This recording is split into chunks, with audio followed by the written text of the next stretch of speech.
In this episode of CrusaderCast, we're going to be checking out Ghosts and Goblins Online. This game is available only in Korea right now and just wrapped up its second closed beta. I didn't get to play this game nearly as much as I would have liked because it was a weekend beta, but I enjoyed everything I did play. This game has 3 different classes, and it looks like there's room for a 4th once it actually releases, out of the people sitting there.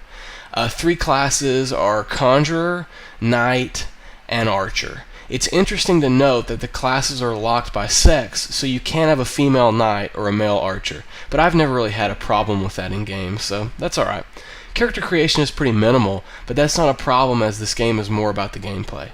Walking around a quest hub here gives you an idea of how the traditional 2D gameplay of the old arcade Ghosts and Goblins games is in more of a 3D world now. I'm walking past your standard vendors and quest givers as you see, and the depth right there, that's the sort of depth of perspective. You can kind of walk in and out of things, in and out of buildings. And right here, you'll see me getting a quest, and this is how all quests are accepted. All the menus kind of look like this as far as quests. It's funny because this game, it's keyboard only. There's no mouse, so it's really weird for me. I want to have a controller because as I'm moving around, I'm hitting space to accept quests. It's just really weird. And right here, this is the world portals, I think they're called, and these are basically the stages in the game. So it's not a seamless world like a lot of other MMOs. It's more a casual MMO. Let's talk about the gameplay now. While this game retained the art style of Ghosts and Goblins, it's nowhere near the level of difficulty of the original games. In those games, you could be hit 2 times before you died. Get hit once, your armor falls off, you're in your underwear, and then the second time you get hit, you died.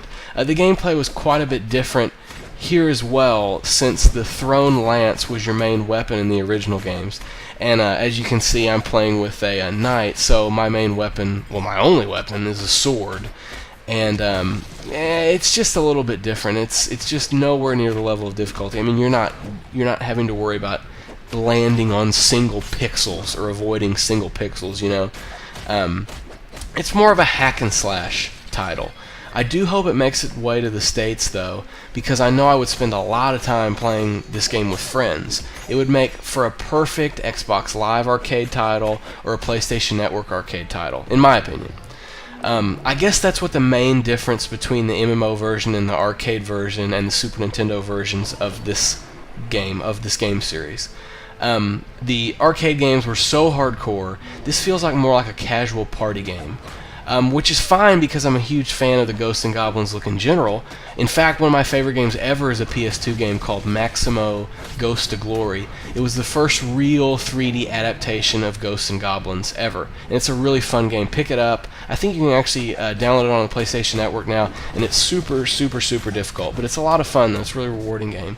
Here's a boss fight, or the end of a boss fight you're seeing, and these are more difficult than the plain levels, which is nice. Nothing crazy hardcore though, just basic jump or dodge timing, really, nothing too hard.